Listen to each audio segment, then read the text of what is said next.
Parliament eyise minisita wa Kampala aginnyonnyole ku nsimbi obukadde $200 Parliament y'e10 yayisa ezalina okuzimba n'okuddaabiriza enguudo eza Kampala wabula nga ne Gibuli eno tewali mulimu n'ogumu gulabika ogwali gukoleddwa ng'enguudo mu kitundu kino zongera kuba mbi buli lukya. Parliament etegeezezza nti ekisinga okwennyamiza ezimu ku nguudo mu kifo ky'okukolebwa ate zikuba bukuba biraka ekiviiriddeko obubenje okweyongera ne butwaliramu n'obulamu bw'abantu. Bw'abadde ayogerera mu lutuula lwa Parliament olubaddewo olwaleero, amyuka sipiika Parliament Thomas Tayebwa yennyamidde olw'embeera enguudo eza Kampala mwe ziri kaakano. Kyokka nga Parliament y'e10 yawalirizibwa okukkiriza gavumenti okwewola ensimbi zino okuva mu African Development Bank okukola ku nguudo z'omu kibuga ezaali zifuuse akattiro. Tayebwa ayagala minisita wa Kampala mu bwangu ddala annyonnyole Parliament n'eggwanga lyonna ensimbi zino kye zaakola. And we handled it expeditiously, I remember, because we were being told we want to make Kampala look beautiful, and we did our part as a Parliament, in the 10th Parliament. Now it's over 2 years since we passed that law, but no potholes are coming. And the solution I'm seeing is patching. But the road we passed wasn't for patching, it was for reconstructing the road. So we need the Minister for Kampala City Authority also to come here and update this house in the implementation of that law. Mu mbeera y'emu amyuka omukubiriza wa Parliament y'eggwanga Thomas Tayebwa ayise Ministry y'ebyentambula erabikeko mu Parliament ennyonnyole ku bubenje obususse ku nguudo n'enteekateeka Ministry eyo gy'erina okukendeeza ku bubenje obwo kubanga butugumbudde abantu bangi. Okusinziira kwa alipoota ya poliisi, abantu bakunukkiriza mu 10 be bafiiridde mu bubenje obaddewo wakati w'ennaku z'omwezi 23 Desemba n'engalo mu January 2023.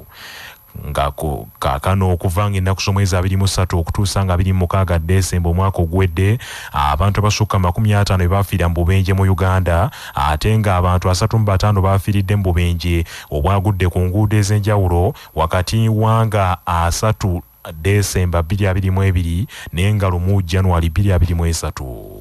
Tayebwa era asabye omukago gwa Parliament okuvunaanyizibwa ku kukendeeza obubenje ku nguudo ogwa Parliamentary Road Safety nagwo ogwanjulire Parliament alipoota gye balina okukomya obubenje mu ggwanga lino n'ensimbi ezeetaagisa naddala mu biseera nga Parliament eteekateeka okukola embalirira ey'ebyensimbi ey'omwaka gw'ebyensimbi ogujja. Parliament Tayebwa annyonnyodde era nga yennyamidde olw'obubenje obutuga abantu kumpi buli lunaku, kyokka nga waliwo amateeka amakakali agateekebwa buli kadde okutangira obubenje obwo, n'ategeeza nti mu kiseera Ministry y'ebyentambula ereete enteekateeka entongole bwe kiba kyetaagisa kugyongera nsimbi kijja kukolebwa obubenje mu ggwanga bukome. The Minister of Transport will be required to come here and give us a statement which will be subject to a thorough debate. And we also have a forum. We have a forum on road safety. We shall need a comprehensive statement showing measures being put in place by government. Because like yesterday on Twitter, I saw on the Twitter page of one of the former members of Parliament, the Honorable Teresa, a driver of the bus with over 50 people. When he was driving the bus at a high speed, and also, like someone told me, said Uganda is very interesting. It's the only country where you first get a driving permit, then you go to the driving school. We have to look into this deeply because it is going foreign all over.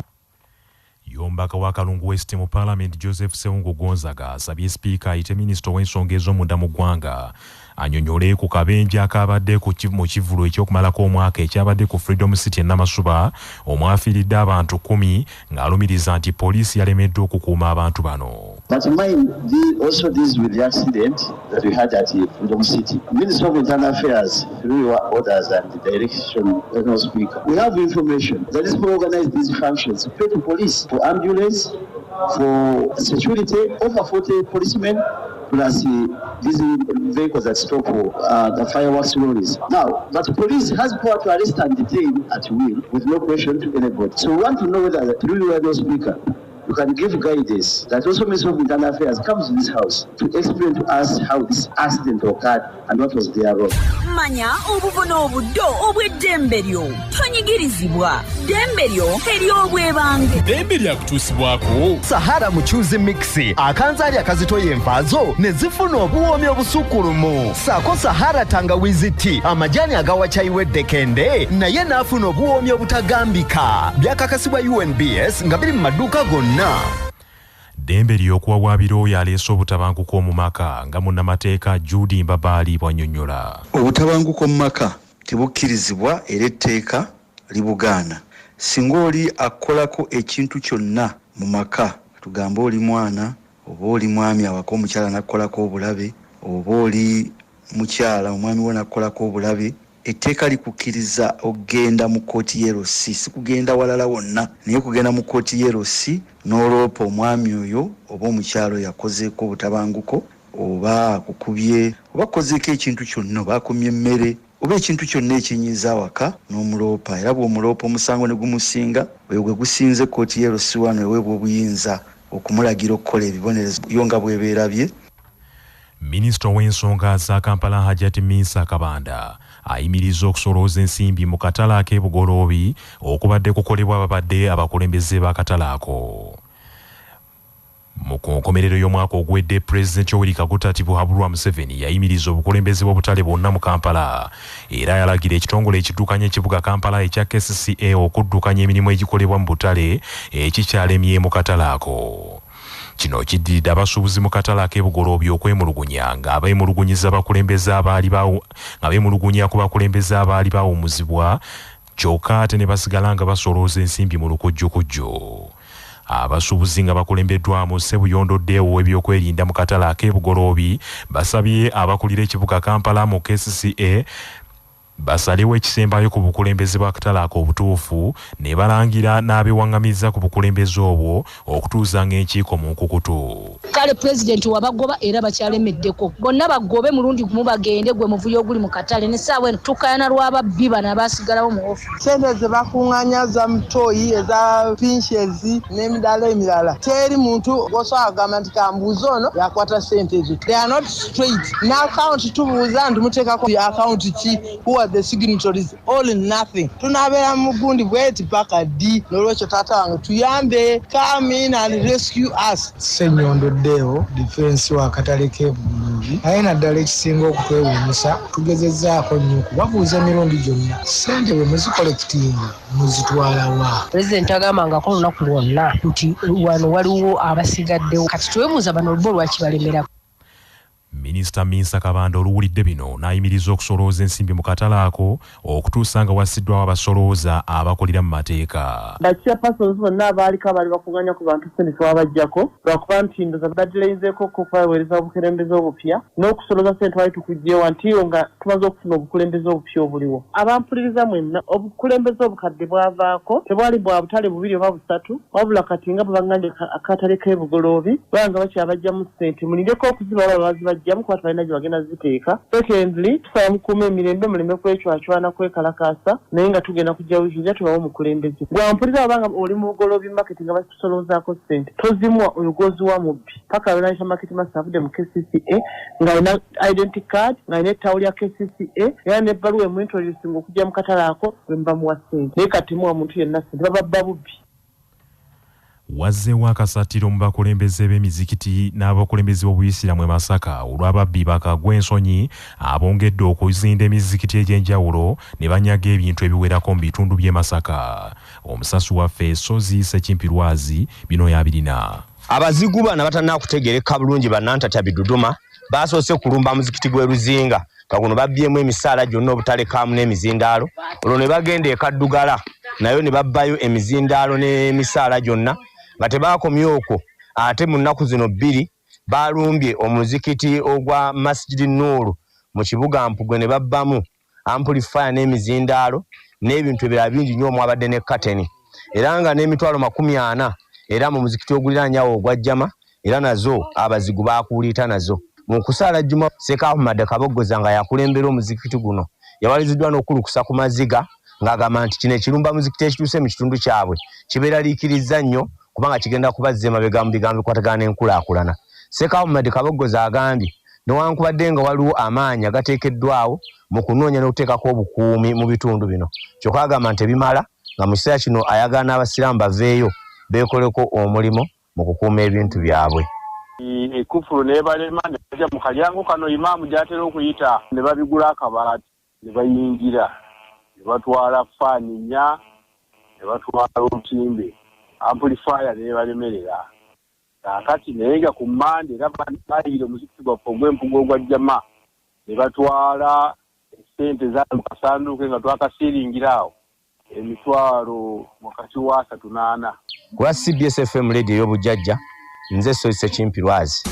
Amawulire g'ebyemizannyo mu mawulire gaffe agaca Basafama gakutuusibwako Modernity, amajani agalimu eddekende omuli aga kisubi, tangawizi ne vanira. Wanywedde kacayi ka Modernity akawoomu gasange mu maduuka ne supermarket zonna. Modernity, your best choice. Nga bali wamu ne pikipiki TVS HLX CC 125 epakasa. Era kati osobola okugifuna ku kibanja mpola okuva mu Mmogo, era gyeyune okuva mu Yuvraj ebanda. Bannabyamizannyo abeegattira mu kibiina ekya Rio Stars Sports Agency basunsuddemu abazannyi b'omupiira ogw'ebigere 3 okuvuganya ku ngule ey'omuzannyo asinze banne okukyanga endiba mu mwezi ogwedde ogwa Desemba. Edison abazanyi bano Patrick Kaddu ne Edison Agondeze aba club ya Kitara iguchangira mu ligi y'ekibinja ekyokubiri ekya FUFA Big League. Edison Agondeze yatebye Kitala golo 5 mu mwezi ogwedde, ate Patrick Kaddu yatebedde Kitala golo 4 era omwezi ogwedde. Omuzannyo mulala avuganya ku ngule eno ye kapiteeni wa club ya Vipers Milton Kalisa eyatebedde Vipers golo 2 n'emikisa egivaamu golo 3. Mu muzannyo gw'ebikonde abavuganya ye Joshua Tukamuhebwa wamu ne Matovu Kasha ne Shafiki Lusojo. Omuzannyo gw'okubaka abavuganya ye Babra Namukwaya wamu ne Christine Namurumba ne Farida Kadondi. Mu misinde abavuganya ye Joshua Cheptegei, Martin Kiproitich ne Priska Chesang, ate muzannyo gwa cricket abavuganya ye Frank Nsubuga, Janet Mbabazi ne Simon Sesazi ne mizannyo emirala. Ebyo nga biri bityo empaka za FA Cup ezisinga obukadde e Bungereza. Empaka ezo ziddamu okuzannyibwa ekiro kino n'omupiira gumu ku ssaawa 5 ez'ekiro nga Manchester United egenda kuzuuzumba ne Everton. Amawulire okuva ebweru w'eggwanga gakutuusibwako ebbaati lya Orient Tiled eryakasabukululwa aba Uganda Bati. Liri mu kika ky'ettegula erinyumisa ekizimbe ate nga ppangaazi mu langi ez'enjawulo. Orient Tiled likoleddwa mu tekinologiya omupya ng'era bali wamu ne Imara Hotel ekyengera mugongo ng'okyamidde ku lw'e Masaka we mufunira empeereza ez'omulembe zonna ez'ebya woteeri n'akamwenyumwenyu. Essimu 0750 598 0 Mexico embeera ekyali ya bunkenke bwe kirangiriddwa nti abantu 29 be baafiiridde mu kulwanagana okwabaddewo olunaku lw'eggulo amagye ga gavumenti bwe gaabadde gakwata omuyaga Ovidio Guzman Lopez mutabani wa Ssaabayaga Joaquim El Chapo Guzman.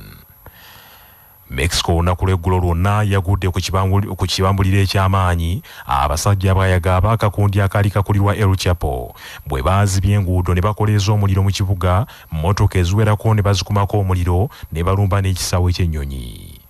Kino kyabaddewo nga bavumirira ekyokukwata mukama waabwe Ovidio Guzman Lopez abadde akulira akakundi akaatandikibwawo kitaawe El Chapo eyatikiddwa ku nnyonyi n'abuzibwawo. Akasambattuko kano kafiiriddemu abajaasi ba gavumenti 10 n'abalala 19 abateeberezebwa kuba bayaga nabo baluguzeemu obulamu.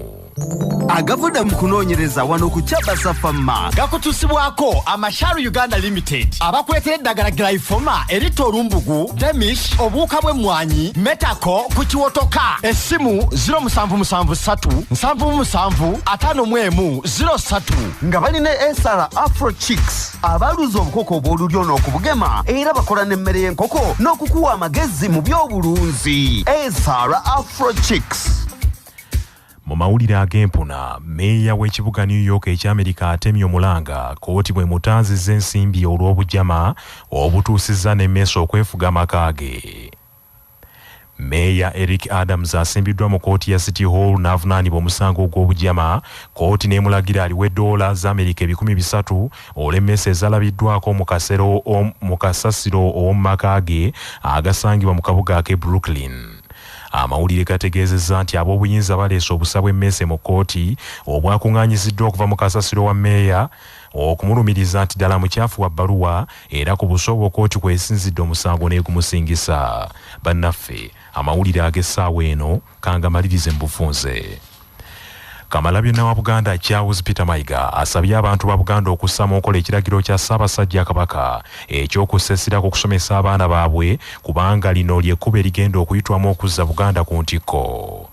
Paalamenti eyise minisita wa Kampala aginnyonnyole ku nsimbi obukadde $200 obwa $. Paalamenti y'ekkumizi yayise ezaalina okuddaabiriza n'okuzimba enguudo mu kibuga Kampala, wabula nga ne Gibuli eno tewali mulimu gwonna gulabika ogwali gukoleddwa mu nsimbi ezo, ng'enguudo za Kampala buli w'oyita binnya bye bikwaniriza. Minisita w'ensonga za Kampala Hajjati Minsa Kabanda ayimirizza okusolooza ensimbi mu katale ak'ebugoloobi okubadde kukolebwa ababadde bakulembeze mu bukyamu. Bannaffe, amawulire ag'essaawa eno bwe gatyo bwe gagenze. Sigala naffe ku CBS FM ey'obujjajja. Nze Joshua Musaasi Sinsubuga, sabbiiti ennungi.